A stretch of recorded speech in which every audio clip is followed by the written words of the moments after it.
खबर कैमूर से, जहां भभुआ स्थित सतगुरु हॉस्पिटल पर मरीजों का भरोसा बढ़ता जा रहा है। यहां सभी तरह के इलाज की सुविधा उपलब्ध है। व्यवस्था की बात करें तो ambulance, ICU, private room, delivery, emergency सेवा 24 घंटे उपलब्ध है। साथ ही एम्पेडिक्स, गिल्टी, सीजर सहित कई रोगों का ऑपरेशन किया जाता है। वही हॉस्पिटल के डॉक्टर एलबी शास्त्री से हमारे पॉलिटिकल एडिटर अशोक कुमार सिंह ने बातचीत की। देखें। कैसे? नहीं, हम जला सकते।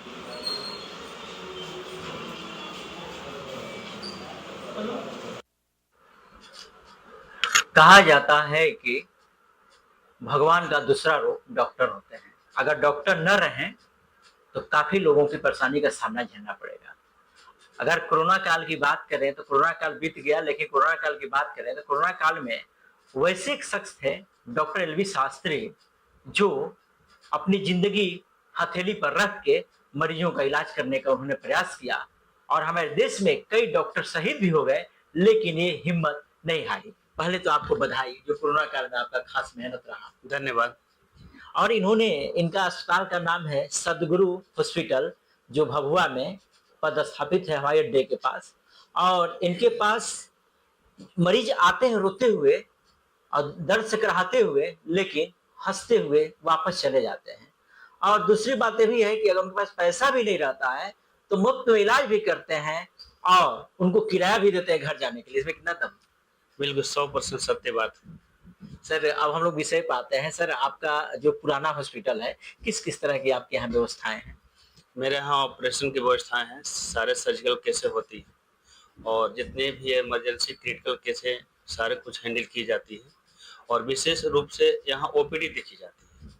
ठीक है, ओपीडी में हर तरह के केसेस होती हैं, एक वायरल से लेकर के पूरे इन्फेक्टेड तक। कभी कभी कुछ कुछ हल्के फुल्के जो हड्डी का जो केसेस होती हैं और उसको भी देखी जाती है, फ्लश ओवर किए जाते हैं। ठीक है, और काफ़ी दिनों से हम इस शहर के अंदर लगभग 10 साल हो गया, लेकिन 10 वर्षों के अंदर ऊपर वाले ने कभी नहीं चाहा कि हमारे हाथों से कोई केस बिगड़ जाए। और मेरा रिकॉर्ड रहा है कि आज तक मेरे हॉस्पिटल से कोई भी कैजुअलिटी नहीं हुई है। न कभी हम शिकायत का पेशेंटों से मौका दिए हैं, न कोई मेरे ऊपर हस्तक्षेप करता है। सुनिए, तो आपने बड़ी बात कह दी। अच्छे अच्छे हॉस्पिटल में पेशेंट की मौत होती है, लेकिन आपके नहीं हुआ। क्या भगवान भी मेहरबान हो जाते हैं क्या आपके साथ? ये तो ऊपर वाला का ख्याल है, लेकिन जो भी हम इलाज करते हैं तो अक्सर मेरे पास गरीब लोग आते हैं, उनकी माली हालत को देखते हुए उचित सलाह और उचित इलाज करते हैं। और अगर बाय द वे मुझसे अगर केस अगर संभालने वाला अगर नहीं होता है तो सही जगह और सही सलाह हम उनको बता देते हैं और जगह बता देते हैं, वो व्यक्ति जाकर के अपना इलाज करा लेते हैं। तो अच्छा, कैजुअलिटी होगी कहाँ से? बिल्कुल। अच्छा, आज के परिवेश में मैंने देखा कि बहुत से बिचौलिया बीच में लग जाते हैं, लेकिन हमने देखा कि आपके पास जो भी पेशेंट आते हैं, फैक्ट आते हैं, वो बताते हैं कि हमें डॉक्टर साहब से मिलना है, और डॉक्टर साहब अवेलेबल भी 24 आवर्स हो जाते हैं। वो कैसे?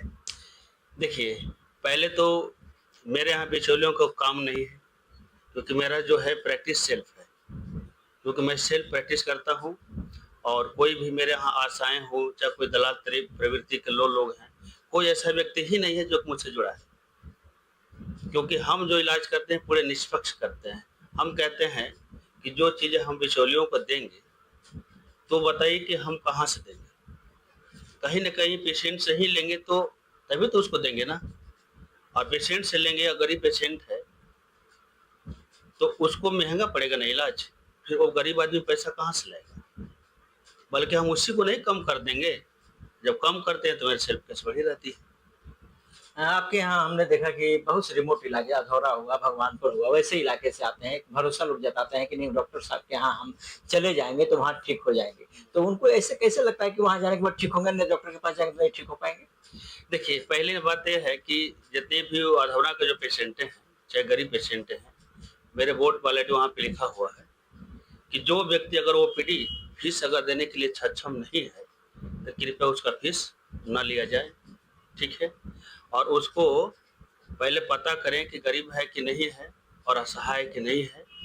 उसके बाद मेरे पास टोटल चीज हिस्ट्री आ जाती है और ये लगता है कि नहीं, हमें इसको बिना फीस और बिना क्या करते हैं कि बिना पैसे लिए इलाज हम कर सक्षम है कर दें तो उसको हम कर देते हैं। पेशेंट बड़ा खुश होता है, लेकिन इसलिए पता करने के बाद अगर हम बात करें महिला स्टाफ और पुरुष स्टाफ, तो इनकी संख्या कितनी है? लगभग महिला के संख्याएं स्टाफ की 3 है और जेंट्स की 6 है। सभी लोग क्वालिफाइड है? सभी क्वालिफाइड है, सभी एएनएम और जीएनएम है मेरे अगर पास। बेड की बात करें तो बेड मेरे पास टोटल 25 बेड है, आईसीयू भी है और 2 बेड का आईसीयू है और 5 बेड प्राइवेट है, बाकी सब जनरल वार्ड है।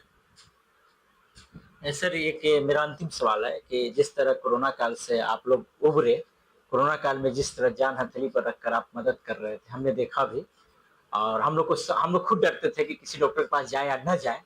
फोन से बात कर लेते थे तो हम लोग को डर भी लगता था कि डॉक्टर साहब बुला न दे, कि कोरोना ना हो जाए। वो जब दिन याद आता है तो कैसा अनुभव करते हैं आप? ये वो जो अनुभव, जो दिन हम क्या बताएं, दिल की बात है। क्योंकि जब मैंने इलाज हम कर रहे थे हम, तो बल्कि मेरे आंखों के सामने बहुत सारे पेशेंट एक्सपायर किए और मरने के बाद दिल तो दहल जाता था। लेकिन कोरोना काल में हम डरे नहीं। डरने का कारण ये था कि इसमें बहुत सारे जो लोग इस बीमारी का नाम वायरस दिए थे कि वायरस है, ठीक है ना, लेकिन ये वायरस नहीं था, ये बिल्कुल वायरल था, ठीक है। क्योंकि वायरस जहां भी बीमारियां जिस व्यक्ति को हो जाती है, उसी का भी जीवन में कभी इलाज हो ही नहीं सकता, लेकिन वायरल का इलाज 100% होती है। तो हमने जितने भी पेशेंटों को कोरोना काल में देखा, सिर्फ जो है कि वायरल समझ करके किया, इसीलिए हम डरे नहीं। और वाकई में वायरल तो किसी को हो सकता है ना, क्योंकि वायरल तो ऑलरेडी ठीक हो सकता है, लेकिन वायरस बैक्टीरिया कभी मरती नहीं है, इसलिए ठीक होगी नहीं, ठीक है ना। सर, एक अंतिम सवाल, अभी जिस तरह मौसम चल रहा है, पेशेंटों को क्या सलाह देना चाहेंगे, आम लोगों को क्या सलाह देना चाहेंगे? जो लोग देख रहे हैं तो कैसे बचाव करें? गर्मी का मौसम हो, सर्दी का मौसम हो, बरसात का मौसम है, खान पान पर किस तरह ध्यान दें? देखिए, इस समय तो सबसे ज्यादा तो वाटर इन्फेक्टेड होती है, जो पानी तो दूषित हो जाता है बरसात के मौसम में। तो सबसे बड़ी बात है कि उनकी जो है कपड़े हैं सुषमा हो जाते हैं, जिसमें काफ़ी बैक्टीरिया लग जाते हैं, तो उसको अच्छी तरीके से सुखा करके रखें। पानी जहाँ भी इकट्ठा हो उसको ऑलरेडी साफ सुथरा करके रखें और भोजन को थोड़ा सा ढक करके रखें। और जब भी अगर खाना वाना खाएं तो बिल्कुल ताज़ा खाएं, एक ही बार खाएं लेकिन ताज़ा खाएं, ठीक है। इससे आदमी काफ़ी हद तक बचाव हो सकता है। ये डॉक्टर एलवी शास्त्री थे और उन्होंने साफ तौर पर बताया कि कैसे कैसे आम लोगों को बचाव करना चाहिए। मरीज को तो बचाव करना ही है, लेकिन आम लोगों को किस तरह का खान पान पर ध्यान देना चाहिए। कहीं न कहीं अगर ऐसे डॉक्टर एडवाइस देते हैं तो कहीं न कहीं हमारे और आपके हित के लिए देते हैं, न कि किसी गलत तरीके से देते हैं। वो चाहते हैं कि लोग चंगा रहे, निरोग रहे, क्योंकि हमारे पास न आए, सभी लोग सोचते हैं, लेकिन जो बीमार होगा स्वाभाविक है कि डॉक्टर के पास आएगा इलाज के लिए। लेकिन हम भी लोगों से अपील करेंगे और डॉक्टर साहब जिन्होंने जिस तरह एडवाइस दिए हैं, एडवाइस पर ध्यान दें। और डॉक्टर साहब जिस तरह बताए हैं कि हमारे यहाँ पेशेंट आते हैं और रोते हुए आते हैं और हंसते हुए जाते हैं, और इन्होंने भी बताया कि जिनके पास फीस नहीं रहता है उनका भी हम यहाँ पे इलाज करते हैं, तो ऐसे डॉक्टर के पास जरूर आना चाहिए। इस समय सहयोगी शिवम के साथ अशोक कुमार सिंह, एबी न्यूज।